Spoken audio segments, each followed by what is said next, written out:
Hello, hello, hello, hello, and welcome to this week's edition of Umjolo Mastery Monday.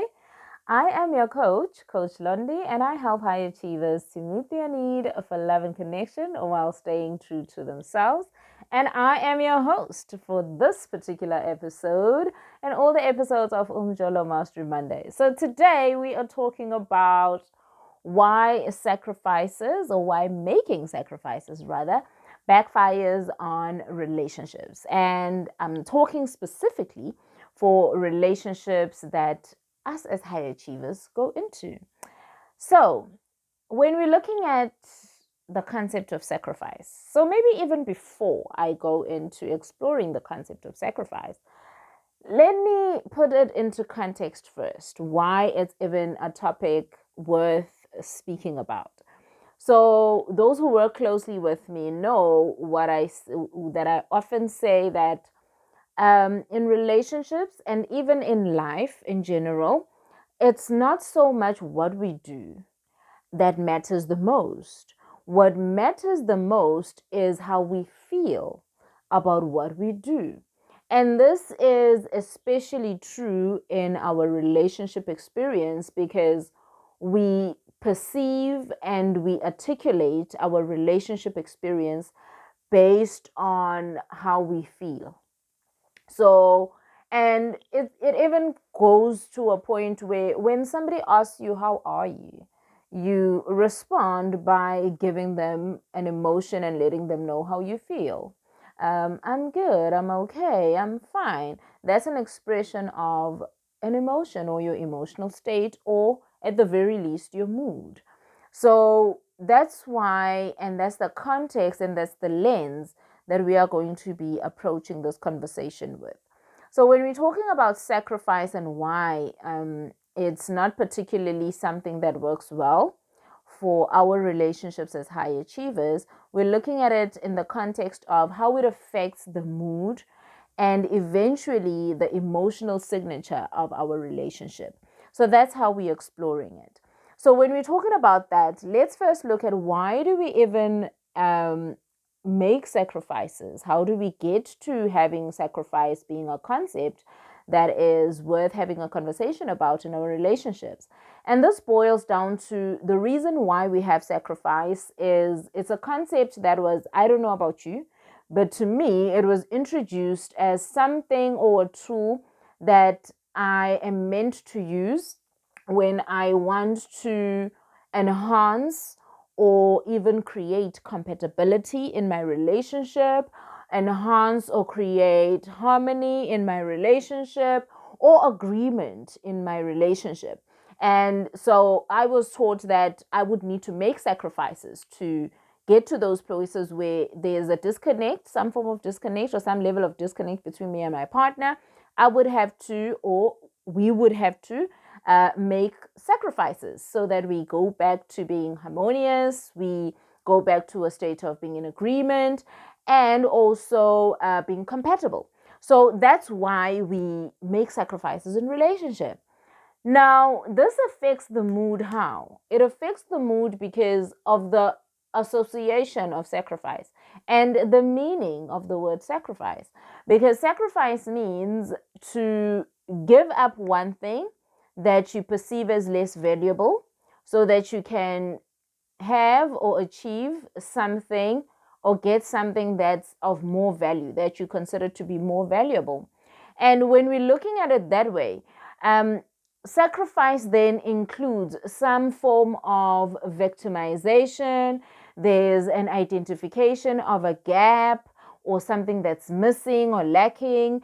There's also an identification of a need and some form of neediness in the relationship. And so it also carries the spirit of loss.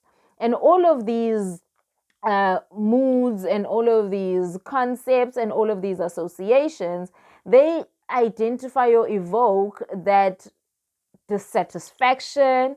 They identify and evoke those emotions of scarcity, of lack, of neediness. So it's not very high vibe. It's very far from the emotion of love that we want to feel, because we are down in a place where we are just discontent or unsatisfied with something in our relationship.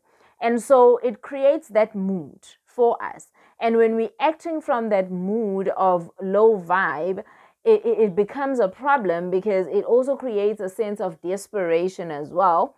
And for us, high achieving people, it's particularly hard, and it doesn't serve us very well, because we have a genuine struggle of being unable to separate, or rather, let me phrase it this way: we struggle because we identify ourselves and other people according to, so we attach identity to achievement, to accomplishment, and to ability. So we define and we identify people according to their abilities, their achievements, their accomplishments. So when we have, or when we engage in making sacrifices, the moment that an unpredictable, or the moment that an undesired outcome occurs, or even if the desired outcome, we get the desired outcome from our sacrifice, it always feels empty or short lived or unsustainable, because there's that element of attaching identity. And you can never fully feel valuable or feel worthy if you are wanting external forces to validate your identity. So it's that thing that it becomes linked to our identity, and then it becomes a source of validation of our value or our partner's value in relationship. So that's what makes it a bit of a challenge for us, because it becomes an insult to identity.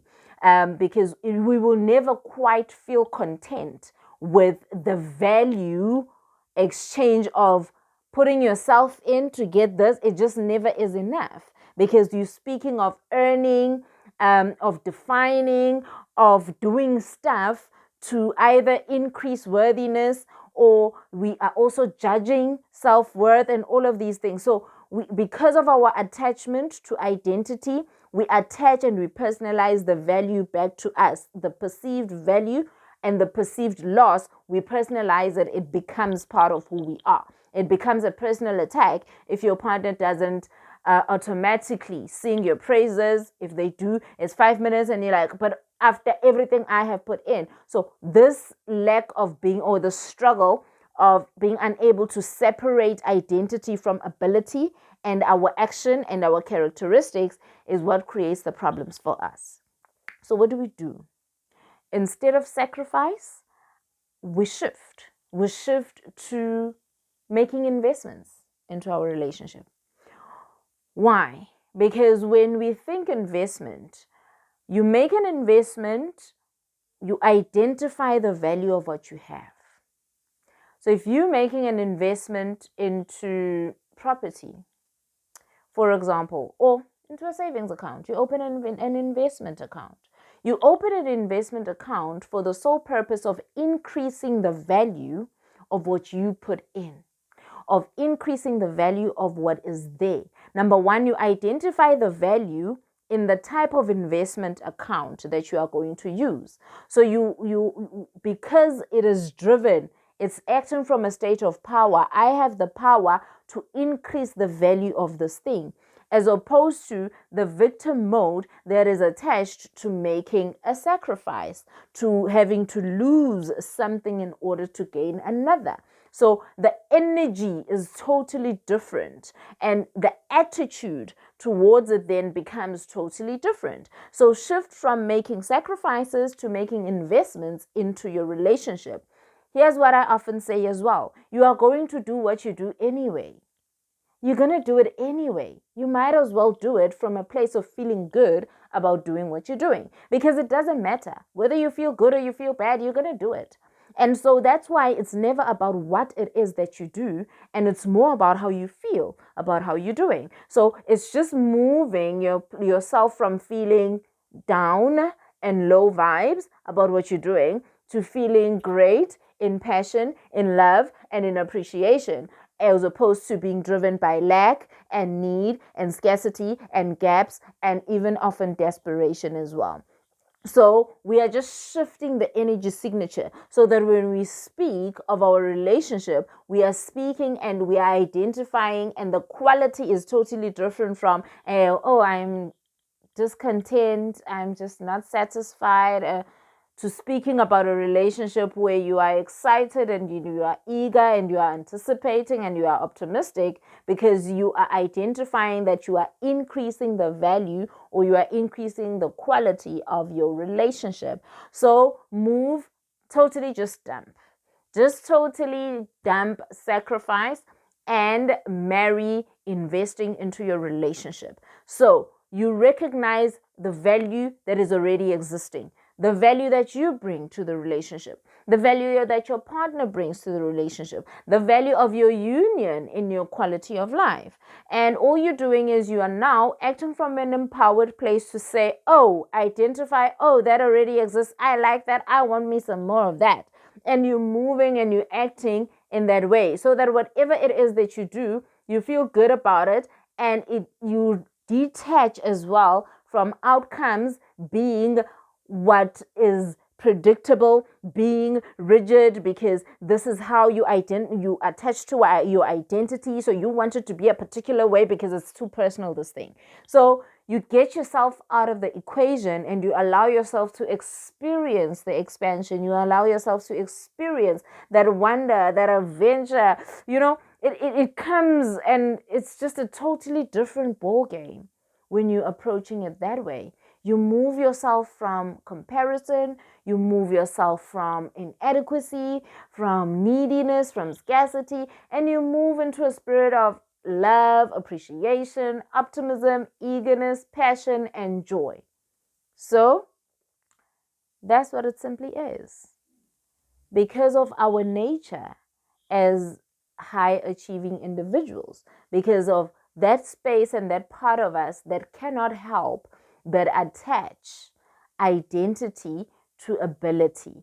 And we want to move away because we do have the tendency of using our relationships and certain aspects and things that happen in our relationships to validate our self-worth, to validate our value. And when it is not received, or when it does not produce the outcome, because we are also plan and predict people, we want to plan and predict things, and we want known outcomes. So when the outcomes don't match what we had in our mind, we take a knock, we take an insult to our identity.